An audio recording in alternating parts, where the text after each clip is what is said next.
Hello welcome to NGCC.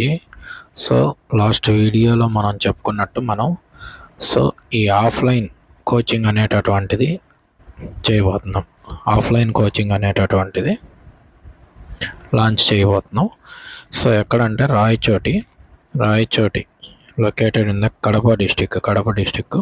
So both Telangana ఆంధ్రప్రదేశ్లో ఉండేటటువంటి వాళ్ళు ఎవరైతే ఉన్నారో you have to approach me for offline coaching. So contact number కూడా నేను మీకు స్క్రీన్ మీద షేర్ చేస్తున్నాను. ఇది పోతే ఇప్పుడు చాలామంది డౌట్ రావచ్చు, ఆల్రెడీ ఆన్లైన్ ఉంది కదా, మళ్ళీ ఆఫ్లైన్ కోచింగ్ ఎందుకు అనేటటువంటి. సో ఆన్లైన్ ఎన్నున్నా కూడాను మనకు ఆఫ్లైన్ కోచింగ్ అనేటటువంటిది ఎందుకు అనంటే, ఒక 10 మంది ఒక చోట చేరారంటే దానికి సంబంధించినటువంటి ఆలోచనలు వేరేగా ఉంటాయి. కాంపిటేటివ్ ఫీల్డ్ సంబంధించి ఎస్పెషల్లీ ఏం జరుగుతుంది ఏంటి అనేటటువంటిది తెలుసుకోవాలంటే 10 మంది ఒక దగ్గర ఉంటేనే ఇన్ఫర్మేషన్ అనేటటువంటిది ఎగ్జాక్ట్గా ఉంటుంది. ఇప్పుడు మీకు ఫర్ ఎగ్జాంపుల్ ఈ మధ్య ర్యాంక్ మిత్ర అని కానీ ఇట్లాంటి వెబ్సైట్లు అనేటటువంటివి మీ డేటా గ్యాదర్ చేస్తున్నారు, డేటా కలెక్ట్ చేస్తున్నారు. ఎందుకు? రైల్వేకి సంబంధించి ఎస్ఎస్సికి సంబంధించినటువంటి కట్ ఆఫ్లు కానీ, పేపర్లు ఎలా వచ్చాయి, షిఫ్ట్లు ఎలా వచ్చాయి అనేటటువంటిది తెలుసుకోవడానికి కానీ వాళ్ళు కలెక్ట్ చేస్తున్నారు. అదే 10 మందో 100 మందో ఒక క్యాంపస్లో ఉన్నారనుకోండి, అదేదో ఇంకా ఈజీగానే ఉంటుంది కదా. ఆ ఇన్ఫర్మేషన్ అనేటటువంటిది ఈజీగానే ఒకరికొకరు షేర్ చేసుకోవచ్చు.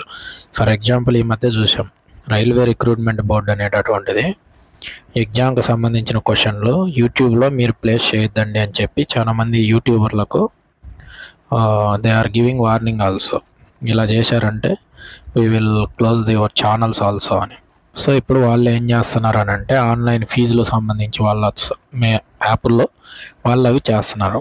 అదేదో ఆఫ్లైన్ కోచింగ్లో ఉంటే ఆ ఆఫ్లైన్లో ఎగ్జామ్ రాసి వచ్చిన వాళ్ళు కనీసం ఆ కోచింగ్ ఇన్స్టిట్యూట్లో ఉండేటటువంటి వాళ్ళకైనా యూజ్ అయ్యేటట్టు ఆ క్వశ్చన్స్ అనేటటువంటివి షేర్ చేయగలుగుతారు కదా. ఆలోచించండి అట్లా.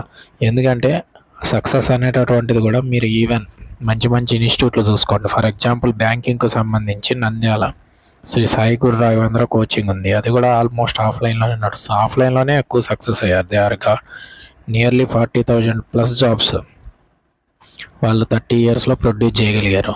సో ఆల్మోస్ట్ పోస్టులు అన్నీ కూడా వాళ్ళు ఆఫ్లైన్లోనే కోచింగ్ ఇచ్చి అన్ని పోస్టులు అనేటటువంటివి చేయగలిగారు. ఇప్పుడు కూడా అక్కడ నుంచి వచ్చేటటువంటి రిజల్ట్ అనేటటువంటిది ఆన్లైన్తో కంపేర్ చేస్తే ఎక్కువగానే ఉంది.